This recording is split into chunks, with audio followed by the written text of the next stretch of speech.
What's up, everybody? Welcome to another Motown's Wrestling Review.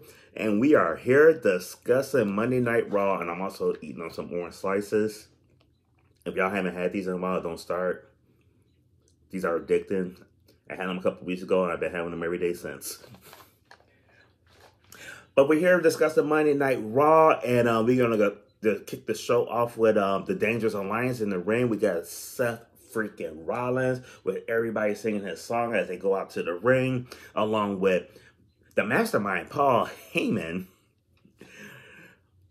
We also have Braun Breaker and Bronson Reed. Jesus Christ, I drew a complete blank there.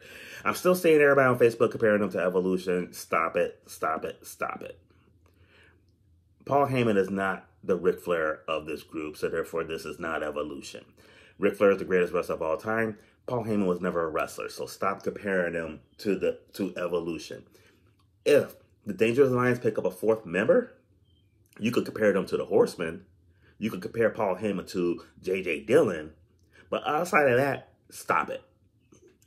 Now, Seth Rollins was the puppet master on the microphone and everything. No, the fans loved him, hated him. They mostly hated him, but sometimes they loved him. And then he just worked them just the way he wanted, which is really good.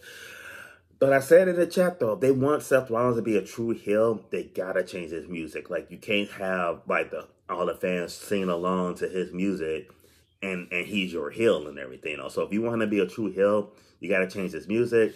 I mentioned that in our chat on Motown's Wrestling Group doing Raw. And the First Lady, Ty, she also mentioned they need to change his wardrobe. But, she's absolutely right about that. Maybe they could start having him just like a man. Anyway, we move on to our first match of the night. It's a triple threat for the men's qualifying Money in the Bank. You had Chad Gable taking on Dragon Lee and Penta. Zero Mero. Very, very good match. I really enjoyed this a lot. Penta, and of course, Penta and Dragon Lee going at it is always fire. They fought their way outside the ring onto the announce table. They did a slam on the announce table. Had Pat McAfee said, "Holy shit." And I don't know if the fans heard him or not because all the fans started chanting, "Holy shit, holy shit, holy shit." And justified, completely justified at that moment and everything because that was one hell of a spot in the match. Dragon Lee hit an impressive sit-down power bomb on Chad Gable, which I really liked a lot as well. Also led to a "This is awesome" chant. And I always get on the fans when they chant "This is awesome" when it's not awesome. Ain't the case here. Definitely justified in this match. Chad Gable was hit with a German suplex. Hit the German suplex on both guys. So he's German suplex Dragon Lee and Penta at the same time, which was really cool spot and everything. And that spot led to the fans saying, "Thank you." So thank you, Chad, for that. And then at the end of the match, you have Penta hit the Mexican Destroyer on Dragon Lee. And then he hit the Penta Driver on Chad Gable. And he gets the 1, 2, 3. This was my match of the night. Close. It was close between this and the main event. But this was my match of the night, though. Gave this match an A.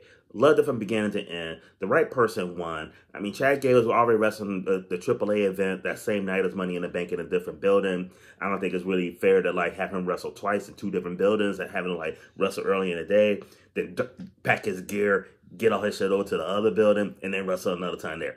Didn't see that happening. And then between Dragon Lee and Penta, it just makes sense for Penta to win. And I can't wait to see Penta and Money in the Bank. Cannot wait. Then we go to a backstage segment with Dirty Dom. Dirty Dom. Dominic Mysterio's back with the Judgment Day and everything. And here comes Roxanne Perez with her nuggets. Started rubbing on Dominic's shoulder and everything. And then we get the return of Liv Morgan. Oh my God. And she looked pissed. So she says she's going to address them later. Right now, the only thing she's concerned with is getting her qualifying match for the women's Money in the Bank. But she did say that, tiny tits herself, the little snitch that she is, Raquel Rodriguez been keeping her up to date on all the shenanigans that Dirty Dom has been doing since she's been out filming that movie. Then Carlito told Dominic he needs to stop eating Roxanne's nuggets. And it's funny because Johnny from Motown's Wrestling Group in our group chat said that he wants some of Roxanne chicken nuggets. I'm sorry, Johnny, I want some of them nuggets my damn self. Liv needs to qualify for Money in the Bank. She needs to get her qualifying match. She needs to win that match. She needs to be in this match. I'm not saying she needs to win Money in the Bank, but she needs to be in this match because Money in the Bank is going to be Dominic in the Bank because it's going to be the ghost of Pussy Past, Pussy Present, and Pussy Future for Dirty Dom Mysterio. Having Rhea Ripley past, Roxanne Perez future, get the president in there, Liv. Oh my God. And Dominic got to be at ringside. He got to be at ringside for that one, though. So make it happen. I don't see how you don't put Liv in this, especially with the way everything's going. Hopefully they do that.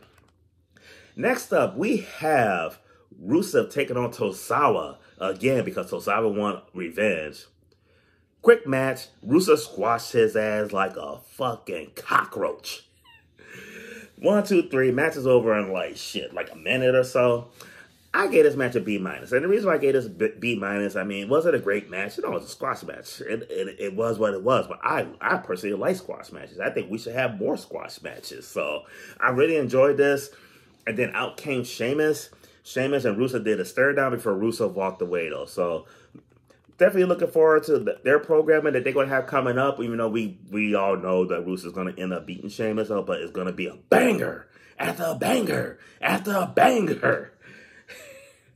Which is what Dominic wants to do with Roxanne Perez. He wants a banger after banger after banger. Then we move on to the New Day defending their tag team titles against the Ward Raiders and American Made. You have 3 really good tag teams in this triple threat, and it just was not, it didn't keep your attention. And you could tell the crowd wasn't into it. I really wasn't into it. I mean, I was hoping the New Day won, but that's about the extent of it. I like what they're doing with American Made. I mean, well, I like American Made as a tag team. I just wish they were doing more with them. But we'll see. We'll see what happens with American Made. They definitely need to run somewhere down the road, but today wasn't it. The New Day pinned one of the members of American Made, pulled the tights, he got the win. It was just like, yeah, whatever. I get a match a C-. And then we got Jay Uso coming out and everybody yeeting. It's just me, Us. Day 1-ish. 4 letters. 1 word. Yeet. The promo that, and it's funny when he was coming out, Cole thinks that he's getting better at yeeting. Pat McAfee like, no, you're not. But Cole insists that he's getting better. And Pat McAfee was like, man, I don't think you know what a beat is. And he is so right. When you see Michael Cole yeeting, he'd be so awkward, offbeat and everything. But that was pretty fucking entertaining. But then Gunther came out and interrupted him. You know, gave Jay a backhanded compliment to him. Like his title reign lasted a hell of a lot longer than he thought it would. Which is funny because it's only been like a month. It's already gone longer than he thought it would.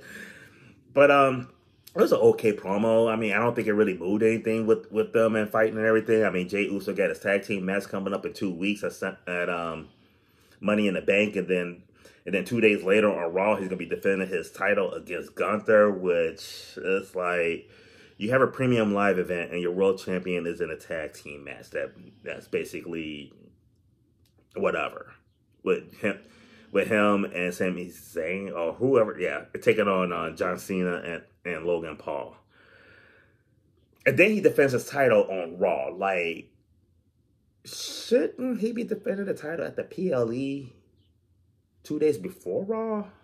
At least, maybe I'm wrong. Maybe I'm missing something. If I'm missing something, let me know. But to me, that would have made more sense. But okay segment. I mean, the promo kind of got outshined from yeeting, and it sucks because Netflix, damn y'all to hell. I'm in the middle of yeeting. My mom was at home yeeting as well. Everybody, you guys were yeeting too, and then you go to commercial while we're yeeting. Not cool at all. Then we go to our next match because there was a backstage segment with Liv Morgan looking to get a title match, qualifying match for Money in the Bank. Got into it with Kairi Sane and Io Sky, the little Damage Control attempted reunion or whatever. So that led to Liv Morgan versus Kairi Sane. And I know the First Lady had to get a lady boner when she saw Liv Morgan almost won the match with a cold breaker off the second rope. That was pretty. That looked pretty good. And then she also hit Kairi Sane with a backstabber. Roxanne came out to help. actually was helping. But then Raquel Rodriguez with her little tiny tits, no, fucking tits are tinier than Roxanne Perez, and Roxanne's half her size. They get into it, which distracted Liv, and that led to Kyrie Sane rolling Liv up and getting the pin. Then when we get back from commercial break, Raquel Rodriguez trying to blame Roxanne Perez for Liv taking the L, and Liv pointed out, like, you're the veteran, you should have known better, which she's absolutely right. And then Finn and Roxanne are in the background giggling. Gave this match a C. It was okay. It's just okay. Like, it was an okay match. Next, we had Laura Valkyria, and everybody doing a woo, woo, when she comes out. She's just annoying as fuck. Oh, God. Laura's just annoying as fuck. And then when I'm sitting there being annoyed with her, out comes Becky Lynch. That fucking bitch. It's just like, Jesus Christ. Oh, my God. Just wanted to fucking slit my goddamn wrist. They're going to have another match again. And if Becky Lynch wins, she never wrestled for the IC title ever again, as long as Laura got it. And but if Becky wins, Laura got to raise her hand, just like Becky raised Laura's hand when she took the NXT title off of her. I really gave no fucks about these bitches. I gave no fucks about this segment. I gave no fucks. As you guys probably know, this was my tap out of the show. Like, it's just no purpose to it whatsoever. Now, let's move on to the main event. Seth freaking Rollins versus Finn Balor versus Sami Zayn in a qualifying match for the men's Money in the Bank. Very, very good match. Rollins hit the stomp on Finn. Sami hit Seth with a hell of a kick. And then, and it's funny because Sami looked like he was about to win at the hell of a kick. And then Braun Breaker makes the save, pulling Sami out of there. And for those of you who probably like, what? Like, how the hell is he able to do that? Triple threats are always no DQ, so you can have outside interference. So that's why the referee didn't disqualify him. Dirty Dom came out with a chair, slid it into the ring for Finn Balor, but the way he slid it was nowhere near Finn. Finn was crawling over to get the chair. Boom! Curb stomp on his head into the chair. 1, 2, 3. Seth Rollins wins. Then you hear CM Punk's music. Out comes CM Punk. And it was funny because when you heard the music, the Dangerous Alliance, Paul Heyman, Braun Breaker, and Bronson Reed started walking up the ramp going to meet CM Punk at the entrance. And then out comes CM Punk from the crowd. Hoist Seth Rollins up, hit him with the go-to sleep. These guys realize they run back in the ring. Punk take off, and Seth is out cold. I gave the match an A-, close to the match of the night, but not quite as good as the first triple threat, though. But it's kind of funny because I'm not really a big fan of the triple threat, and the only matches I really liked were the men's triple threat. So enjoyed this a lot. Definitely did good. It's going to be good seeing Seth Rollins in men's Money in the Bank. But I want to point out a comment that Marcus Cummins left in our Raw thread on Motown's Wrestling Group on Facebook. He says, so that's the current Raw format. Bore us to death most of the night, and at the end of the night, and end the night on a high note with Punk. It keeps the story going at least. There are several stories jumping off though. WWE is excellent at that. It did kind of feel like that, Marcus. It was like, because I think they started off really good with the first triple threat. And it just seemed like after that, they were kind of on cruise control. It wasn't bad. I mean, it wasn't like trying to watch AEW, but some of the stuff was kind of a snooze fest, though. And like you said, like, then they end big. I mean, it was definitely a great way to end, though, but shit. You almost put me to sleep before we got there, though. So I definitely agree with you on that comment and everything. And anybody in Motown's Wrestling Group, depending on what you say in the thread and everything, I probably will share it in my review and everything. I want to start including the thread comments in my reviews and everything. Get your thoughts as well. I mean, you guys don't just need my opinion. You can have other people's opinions. So make sure you like the video and subscribe. If you're not part of Motown's Wrestling Group on Facebook, go on Facebook, search for NWG. It should pull the group up and make sure you join and everything. Until then, I'll be back with another review somewhere down the road, and I hope you guys have a great day.